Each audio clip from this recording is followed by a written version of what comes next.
Bel qusoq qismingiz, kosa qismingiz semirib qolgan qarindoshlar filmga diqqat qiling. Bular qiz ayollarimiz bakroq shunda bo'lib qolsizlar.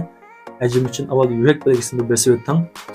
Yana mushu ba'zi qarindoshlar boshqa yasimiz emas, bel, qusoq, kosa qismi semirib qolgan, yo'g'lab qolgan bunday bir ahvol bor.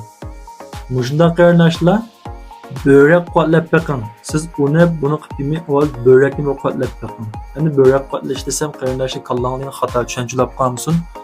Börek degan bizning yurak, jigar, oshqozon deganday bir a'zoyimiz. Yurakni qotlashga buni yeb boqqanga o'xshashmi? Börekmi bir a'zo bizning bu bedanning sirtida emas. Endi bu qanday gap deganda bu börekning atrofida qo'yning böregini kavob qilganda bir may bor. Shuningga o'xshash börekni issiq saqlash uchun bir may bo'tdi buning atrofida.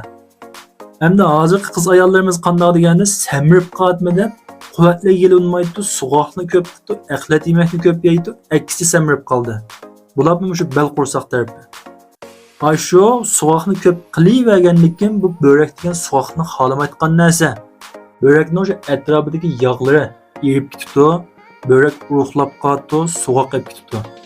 Shu sababdan bu normal xizmat qilinmay, bedendeki nemlik, shu suvni bedanning sirtiga chiqaramay, bedanni saqlanib qoldi. Shu atrofiga yig'ibdi bu. Börek degan ma bizning belda. Belga bunda qo'lingizga qilib turib, qattiq mushlasangiz og'riydi. Og'rig'ini shu börek. Endi mishar qo'shimcha bir eskartib qo'y. Ba'zi qarindoshlar kavxonga borib, bolalarga ya o'zi börek kavab yesa, atrofidagi yig'ini o'tib ketgan. Bu xato, bu anda yig'inimiz baka bu. Börekning o'zi soğuq, bu suning orasida turibdi, satroq desak, suyukning orasida turgan suyuk ishlab chiqartgan. Bu suyukning orasida turgan narsani yesangiz bu foyda qilmaydi. Uning foyda qilgani nima? Atrofidagi yig'i.